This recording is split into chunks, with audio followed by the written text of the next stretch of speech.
Hey everybody, it's Brennan here. I'm having a really bad breakout and I've been like super anxious. I'm like from Maryland, so I've just been like staying up late at night and like picking my face apart. So that's what's up with that.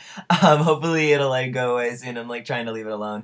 This video was gonna be a collaboration video between a friend of mine and I, and we invite anybody who considers themselves transmasculine to make videos answering these same questions with the idea to show cis people that transgender people come in all different like kinds, facets, like we're all very, very different people. And also to show trans people that there's no one correct way of being transgender. It's a really, like I said, it's a really wide like group of people who happen to have one really small and not so small thing in common. So the first question I have in here is like name, age, and location. My name is Brennan. I am 27 and I am located in Austin, Texas. First question is, how do you identify? This is a weird question to answer. Personally, I identify as agender and androgynous. I kind of identify in the third gender camp. As neither like male or female strictly, I definitely consider myself being in sort of a gray area. Agender means like A is like no gender, so it's kind of like I perceive myself as not really having a gender. I sort of like float around. I think a lot of people that know me well have said to me, you know, I kind of read you as both sometimes, and it's like, yeah, like I previously identified as bigender. Like I definitely think I'm very much in the middle, and just by nature of being socialized and then, you know, being myself, I'm able to be a chameleon. So I don't know. I definitely consider myself, like, I identify most strongly as transsexual. That's generally, if somebody asks, like, about my gender, I'm like, I'm transsexual, because I have made changes to my body. That's a very important part of my journey, and it's one that, I think makes me very different from transgender people who don't make changes to their body. I think it's a very different experience. So transsexual is something. And also, it's, like, it's a kind of word that, like, some people think that it's an older and more offensive word for trans people. It is a kind of a word that is a way to like cut off any further line of questioning. It's just like, I'm transsexual. I'm a medical transsexual. And then they're just like they don't even want to like pursue more questions. So if someone asks me that I'm not really comfortable with, that's generally how I'll defer. I also identify some other words I use to describe myself. Transmasculine is probably the most common one I would use. FTM, although I prefer like FTM spectrum. So yeah, those are just some few words that I would use to describe myself. The second question is, were you gender assertive as a child? / what were you like as a kid? I definitely wasn't super gender assertive as a child. I think that gender was confusing and definitely a conscious learning experience for me. You know, one point of like my parents' confusion with me coming out is like I was a very feminine kid. Like I like dresses, I liked fairies and unicorns. Like, honestly, I identified more closely as being a fairy or a changeling than like being a human girl. So I think that in and of itself speaks volumes, because I'm very interested in like the sense of transsexualism or transgenderism as being almost like being a changeling. That is what it feels like for me, at least. I mean,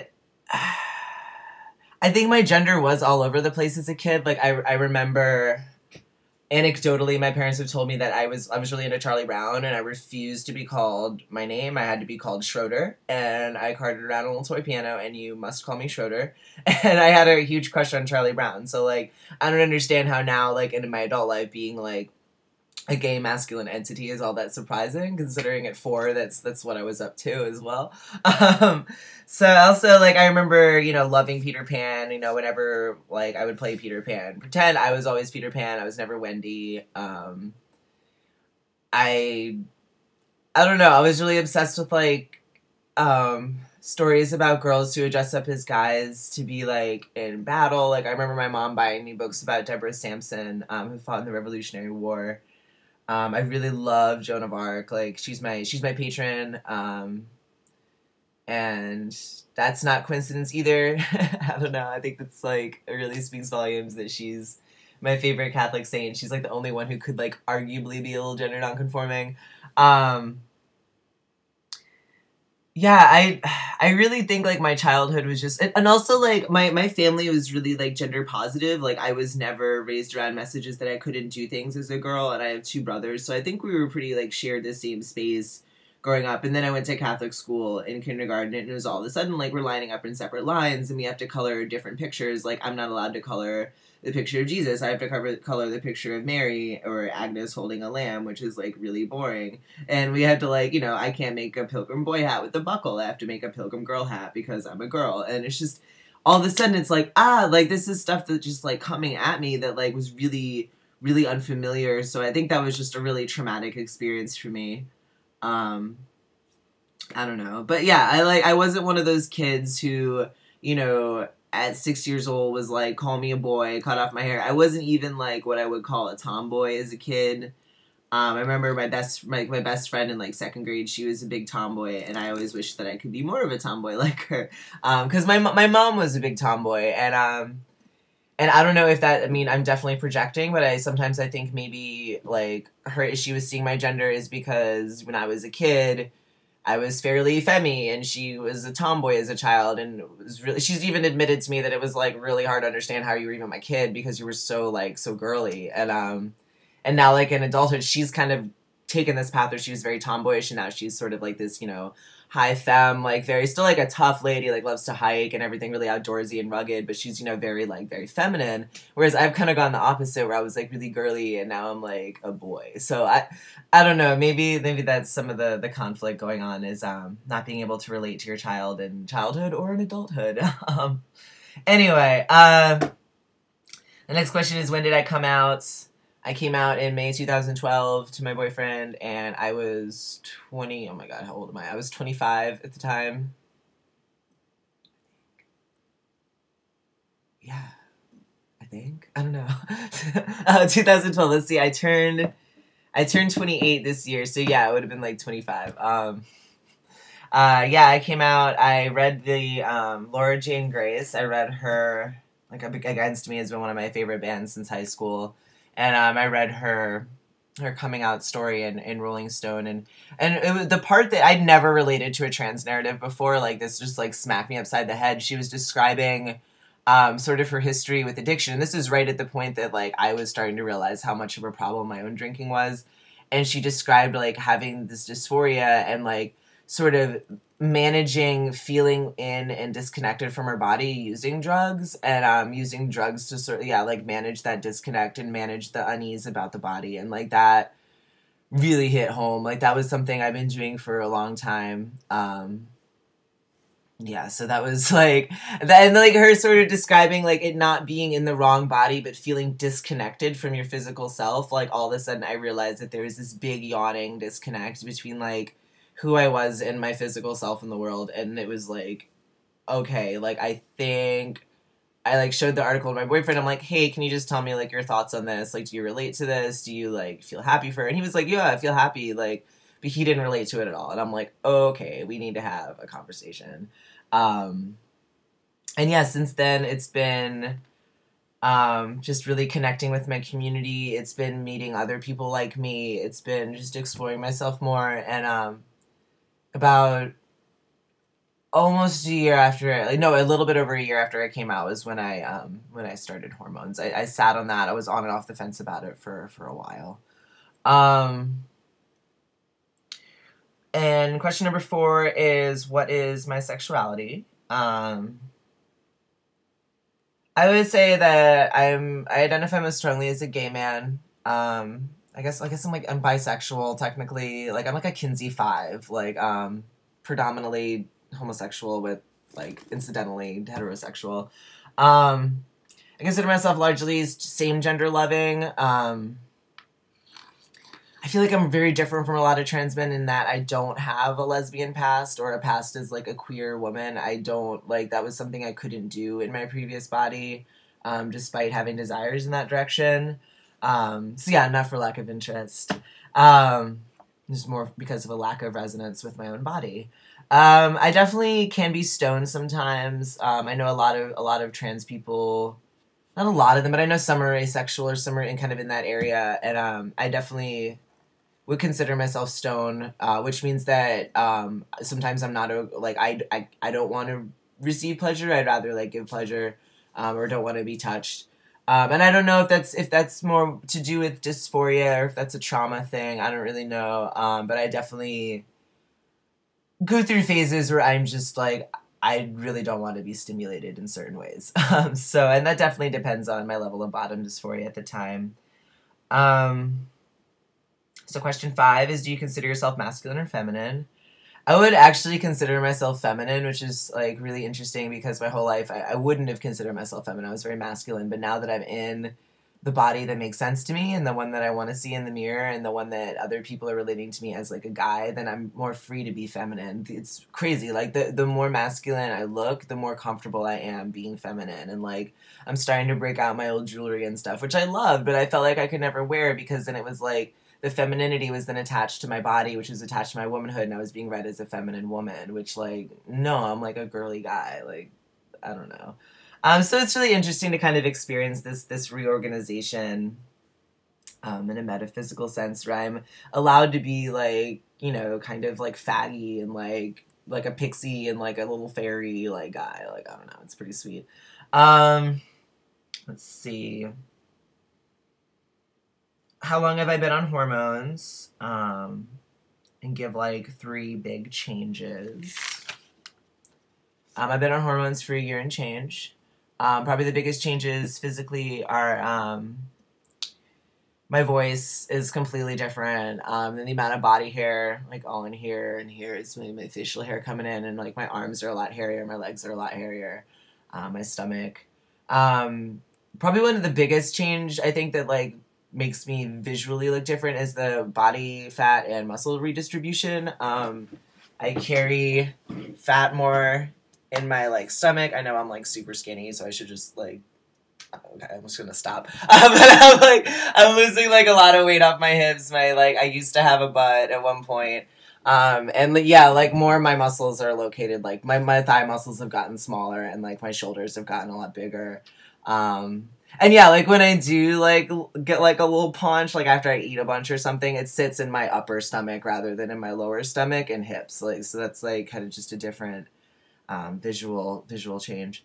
Metaphysical, my sex drive is so much higher and relentless. And it was already high on an estrogen system, so it's just like, I didn't want to think that there were sex drive differences between testosterone and estrogen systems because, like, I'm a huge feminist and I'm like, we're all the same. But actually, like, I don't know if it's just adolescent and it might change in a couple years, but my sex drive is very, very tenacious and it demands a lot from me. So I'm definitely understanding teenage boys a lot more. Like I said, like this spatially being able to, oh yeah, this is like really crazy. And I know this is like something that's well studied with like directions, how people like women, I don't like saying women, like estrogen ruled people, I don't know. Women tend to do directions by landmarks and guys tend to do directions spatially, which is why maps are being able to make more money, like Google Map services, by including both landmarks and street names and just like spatial alignment onto their maps. So like more people, it's marketed to more people. And it's freaking crazy, but I am better able to, like, spatially align myself. Like, if I'm driving and I can't figure out where I am, in the past, I would rely on street names, on landmarks, on things like that. But now I can actually, like, stop for a second and think and position myself, like, where I am, north, south, east. It's freaking bizarre. This is something I was not able to do. And I don't know, it could be moving to a new place and, like navigating and stuff. And, like, I don't know, I don't like to use Google Maps. I like to kind of like get lost. So yeah, maybe it's just living in a new place and like having to like kind of figure out where the hell I am. But no, it just seems like I'm way better at that than I used to be. My depression manifests way more heavily as anxiety and irritability and rage, which is so hard to deal with. I'm working with a specialist trying to get my medication sorted out. I'm on some blood pressure medicine that I can take as needed that will hopefully lower my blood pressure. Because that's what's going on is testosterone makes your blood thicker. So I'm just Yeah, it's really made my depression very different. Like, I used to, when I was depressed or off my meds, I would be very, like, tired and just sad all the time and, like, wanting to die, like, just miserable. But now I'm, like, anxious and angry, which is, like, way harder to deal with. Like, I would rather, like, be sad and, like, in my room and not want to leave my bed than, like, be going freaking crazy and, like, yelling at everybody. Um, so I would say, have physical changes helped? Are my next question. And what is it like looking in the mirror now as opposed to the way it used to be? Um, I definitely recognize myself in the mirror now. Like, I'm no longer searching for the space between what I think I see and what I see. When I'm walking down the street, it used to be really jarring for me to catch like my reflection. I'd be like, oh my god, like that doesn't like who like I just wouldn't even like resonate as me, and it was like really stressful for me.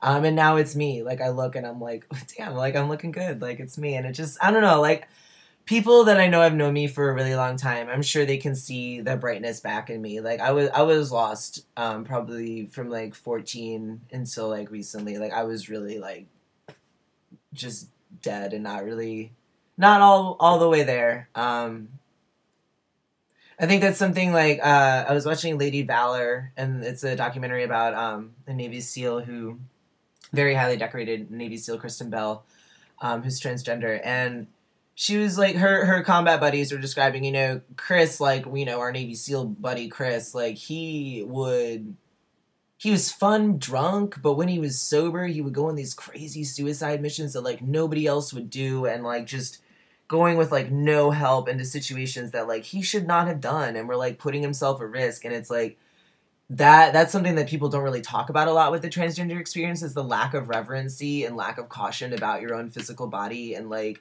I was like literally drinking myself to death for a really long time, and like just the way I was using drugs and alcohol, and like the way I was just going about the world was very haphazard. I was trying to like hurt myself. I was trying to like I had no sense of like preservation about my physical self, and now I do. And like I don't know if that's hormones, I don't know if that's just like coming out and like having something important in my life. I don't know, but it's nice. And my next question is, what are your 3 biggest challenges right now? Family is a big challenge. They're nice. They haven't like cut me off or anything, but it is the elephant in the room, and that's just like kind of difficult. It's like I like it to be acknowledged that I like look completely different and sound different, but like I don't know. Like I don't control other people. I don't control other people's ability to process what I'm doing.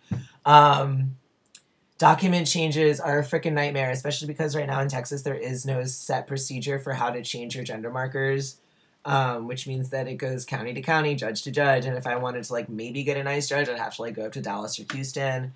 Um, so that's kind of annoying. And like living in a red state in general is a little annoying, but it is giving me the opportunity to get really involved in local politics, which is like actually really fun. I was like down at the Capitol lobbying the other day, which was a great experience, made me feel really empowered. Um, there's one other one I thought of yesterday. My sex drive can be a little bit challenging. It's hard to be in a relationship and not just like stay committed or anything, but it's like my boyfriend's 25, and like what, I don't know, it's like hard to be with, not just beyond like the sex thing, just in general, to be with somebody who's literally biochemically 16. It's making me lash out at him like he's like a freaking parent. Like I'm just like like I'm so like I act like a teenager, and it's like really, it is putting stress on my relationship, and I'm really glad I'm sober. I'm really glad I don't drink anymore, because that would have made everything way way worse. And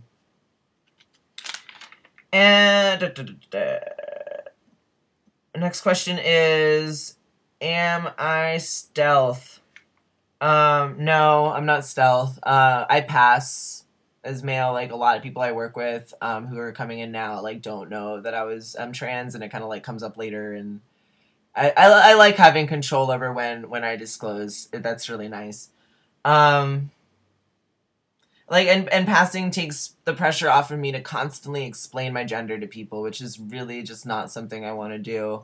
Um, I don't know. Like I'm kind of happy just living as myself, and it's nice to get in conversations with people about gender. Like, obviously it's an interest of mine, but it's not my only interest. And on days when I'm feeling kind of bummed out or my dysphoria is really high, like, it's like the last thing I want to talk about is being trans. Like, or when it's a day that, like, somebody just got murdered in Baltimore by a cop, and, like, I just don't really want to talk about being transgender that day. So it's really liberating to be in a physical space where I don't have to wear all that on my sleeve, and, like, you know, because when I looked more feminine, it's like people would interact with me as a girl, and it's like I'd have to correct them. Like, that space between being out and between, like, looking definitively male to anybody on the street is, like, really awkward place to be in. This is kind of a supplementary question. It's unnumbered. I just threw it here. But I think it kind of goes into the stealth question. Do you wish you were raised male? And I don't, actually. I don't wish. I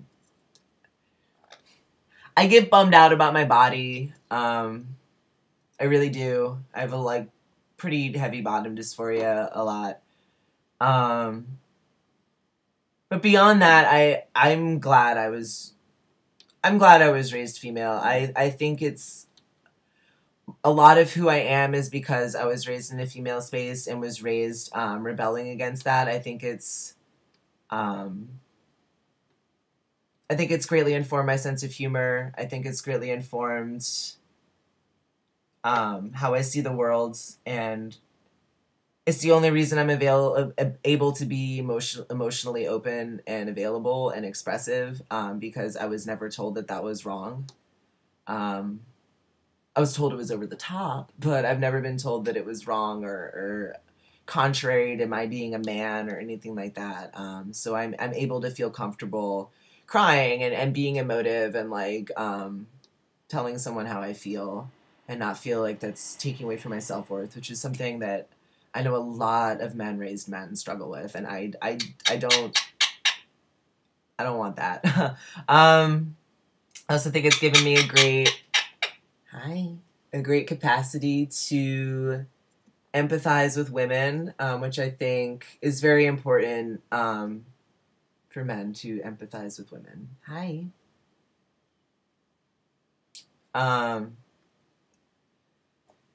Yeah, I think it's, I don't know, like, if I were raised male, I wouldn't be this person. Like, I wouldn't be me, and I don't know, I'm happy being a trans guy. I think, trans men are wonderful, and, like, as a trans masculine person, I do want to be seen as, like, a different kind of guy, a different kind of man than a man raised as a man. My body's different.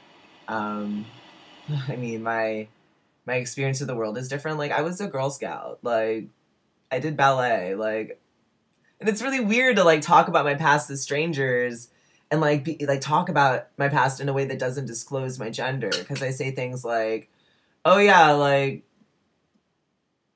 I don't know, I'll mention, like, Catholic school and, like, oh, shit, like, I was in, like, a kilt and knee socks. Like, for, like, you know, 13 years of my life, like, and, like, you know, mentioning my college roommate's a girl, and then it's like, ooh, like, I just totally outed myself. I wonder if they, like, got that, or if they're, like, assume that I lived in, like, an apartment or went to, like, a really liberal college. Like, I don't know, it's just kind of funny, and it's a daily learning experience. So what's one thing that I want people to know about trans people? It's that we're all different. I think trans is a gender just like male or just like female. It's a different way of experiencing social and physical gender in the world. And we're all very different. Like, I don't know, I'm a very, like, spiritual person. I'm very, like, I don't know. What do you think, Larry? I don't know. I felt for a long time like I wasn't like other trans guys, or, like, I didn't have much in common with them, but, like, it's so healing. Like, I was just lobbying the other day with a bunch of trans people, so it was really healing to be in a room with all these people, and it's like, we're all so different, and different ages, and styles, and, like, pasts, but we all have this, like, one really crazy thing in common. We're, like, we're seeking to make ourselves more comfortable in our bodies in a gendered sense, and that's something we can all understand about each other, and that's like crazy because cis people don't get that. And I don't know, yeah, we're all different. I don't know, I think that's just the one thing I would want people to take away from this video, is that transgender people come from a wealth of different social backgrounds and environments and upbringings, and we have a lot of different views about the world and ourselves. And but yeah, there's no right or wrong way to be transgender. And I'm gonna cut it off there because I need to put this little guy in his cage and go to work. Say hi, Larry. All right. Have a good week.